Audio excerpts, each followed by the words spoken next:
Hi, it's 2021 and it's my first little video of this year. So I was thinking about what to say at the start of this new year. Do I say Happy New Year like we do to people in the street as a sort of fairly casual thing?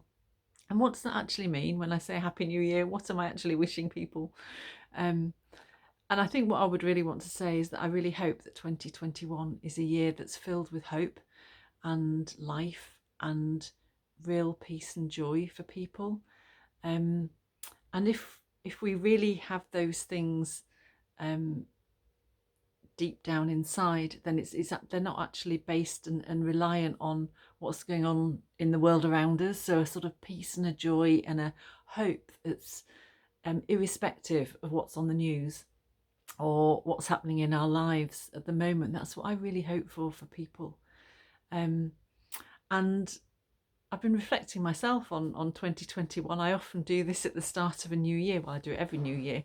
And I look forward to the year that's coming, and I think about the year that's gone and reflect on that year and what's happened and what I hope for the next year. And I often write some things down around that as well. And I ask God what He's saying as well, because actually I want what my plans are to line up with what His plans are. So I often listen and write down what I think He's saying to me for the new year. Um, and and I think one of the key things is that having peace and joy internally, whatever situation I'm in, is a real key. It's a real strength. Because then I'm not being swayed by the circumstances that I'm in or the situations that I'm in, and I hope I can bring that peace and joy into situations and to people around me. So one of the things that I was thinking about at the start of this year was just about the things that are going on in the world at the moment, and lots of things are shaking, aren't they? And lots of things are uncertain and difficult at the moment. Um, and I almost had a sense one day as I was walking down the street that things were actually physically shaking, a bit like they would in an earthquake.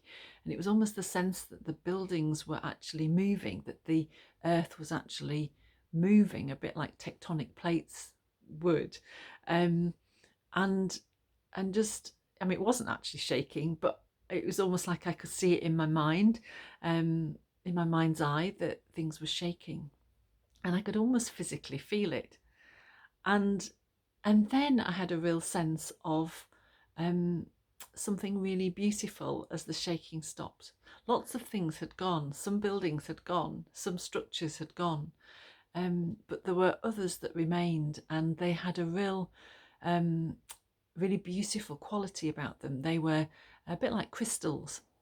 And we've been to the Swarovski museum and factory in Austria, and the crystals that they have there are amazing. They're just so beautiful, this kind of translucent quality, and the colour is really really special, really pure colour that these crystals have.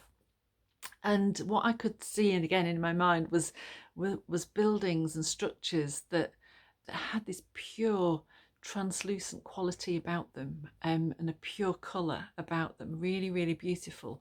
Less things there, but really what was there was really really beautiful. um, and I was thinking about that, and I was thinking, we try so hard, don't we, to hold on to what is familiar. We try so hard to hold on to what we know and to what we've lived with and what we have put our trust in. And it's a frightening thing to think of letting go of things, to letting go of, maybe our businesses or our work, or what we can physically do, or what possessions we have and where we live, and lots of things that we try and hold on to, and it's very stressful and anxiety provoking if those things seem to be threatened. And yet actually for a lot of people those things are being threatened and taken away and changed. And I feel that for myself. I know things are changing in my life that make me feel shaken, but actually some good can come from that as a result of that, I think there's two things actually that I would say that can be those beautiful, pure crystals that we wouldn't necessarily think of. So the first one is relationships. And I'm very aware that relationships are more important than things. We need some things, don't we? We need, we need food, and we need somewhere to sleep, and clothes, and there's warmth. But a lot of the things that we have are actually not that important in the overall scheme of things. When it comes down to it, we can't take anything with us when we go, but relationships, the relationships that we have with other people, relationships we have with ourselves, how we love ourselves, and the relationships we have with God, they're really, really important, and more important than many other things that we think. And they're pure, beautiful, colourful crystals. Those relationships are actually really pure and should remain, and we should invest in those things because they really matter. And I think the other thing that is a beautiful thing is our character, what we're really like. And I was thinking about pearls. You've probably heard this before, but pearls are formed within an oyster shell or mollusk shell when an irritant gets in. I think the irritant's often a parasite, and the oyster then makes a liquid to counteract the parasite, to surround it, to stop it being an irritant. And over time, those layers build up and it forms a pearl. So a beautiful pearl, priceless pearl, it's formed initially because of an irritant, and you need that irritant for it to be formed. And I think it can take years for a pearl to form. It's not a quick process. And it just made me think that some of those things that go on in our lives that are irritants, we really don't want them. We'd rather they weren't there. Parasites that come in, things that latch on, things that shake us. It's actually an opportunity to form a pearl, to form something beautiful. And it's like I have a choice. An irritant comes along, something happens, and maybe I've had no control over that. But what I do have control over is how I react to it, how I respond to it, what I do with it. And that's an opportunity I only get in that situation. So when everything's going really, really well, I don't have the opportunity to do that so easily. But when a difficulty comes along, or a challenge, or a shaking, then I have an opportunity what I do with it. I can choose whether to love rather than hate. I can choose to be kind rather than selfish. I can choose to have hope rather than to give in. I can choose to be joyful and to appreciate what I have, and to have gratitude rather than to feel sorry for myself. There are so many things where I have this opportunity for a pearl to grow, for my character to grow, and that's something really, really beautiful.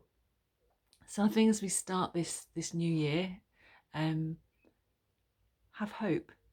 It might not be like we think we would want it to be. It might be a year that's different again, but have that hope that good can come from it. We have control. We have a choice what we do with what's going on, and beautiful things can come out of difficult circumstances. We have a good God. We have a good Father who says he turns things for good if we trust in him and put our hope in him. And good can come from all these difficulties that we see. So I'd really encourage you to just, have your own thoughts. Ask God what he's saying for you for this year. Write it down. Go for a walk and just have a think about, okay, what's really going on this year? What do I really hope for? What really matters in the overall scheme of things for 2021? And bless you.